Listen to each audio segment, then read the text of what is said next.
When it comes to clone guns, everyone and their cute cousin of the opposite sex they have a crush on, but it's okay because they're not technically related since their mom was adopted, seems to have experience with two mainstays, JG's G36s and CYMA's line of AKs.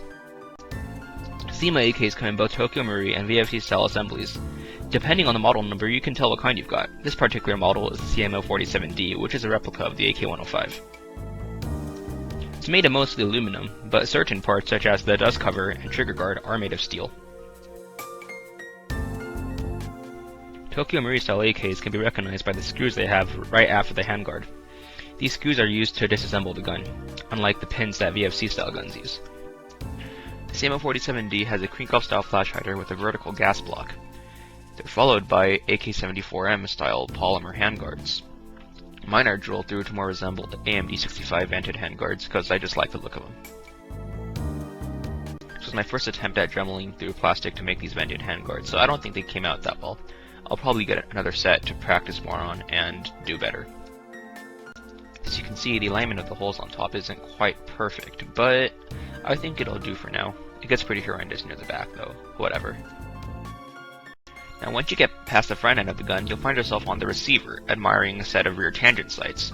Now as I said before, the dust cover is made of steel, so it will rust if you try to weather it or expose it to water of some sort.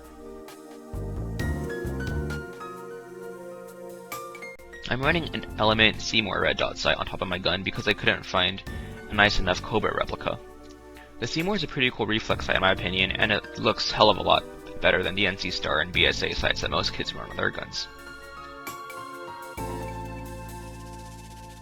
Unfortunately, I don't have a nice side rail, so I'm using a Leapers or UTG double rail mount with an ugly rail, and this thing also makes the gun weigh a ton and can't mount properly. Which is why, as you'll notice, it's friction mounted to the receiver of my gun with Teflon or duct tape in between. Something to keep in mind if you're going to be mounting optics or things on a side rail is that you can't quite fold your stock because it gets in the way. Another thing to note is that, well, when you pull the grip off, you'll find that the motor hooks are actually soldered onto the motor, which isn't that big of a deal, but if you want to swap the motor out for something different, it might just prove to be a hurdle in the way.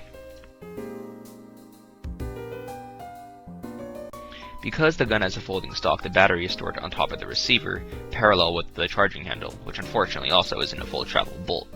It attaches using a mini Tamiya adapter, and yeah. This gun shoots about 360 to 370 FPS stock and performs about the same as any other China clone. I would actually recommend it to people if they're looking for an AK-105 because they're pretty cool guns. I would, however, recommend the CM.040D instead because that one's a VFC clone. But if you absolutely positively have to have an AK-105 and this is the one that fits your budget, then go for it. The CM.047D is a terrific asset to any arsenal.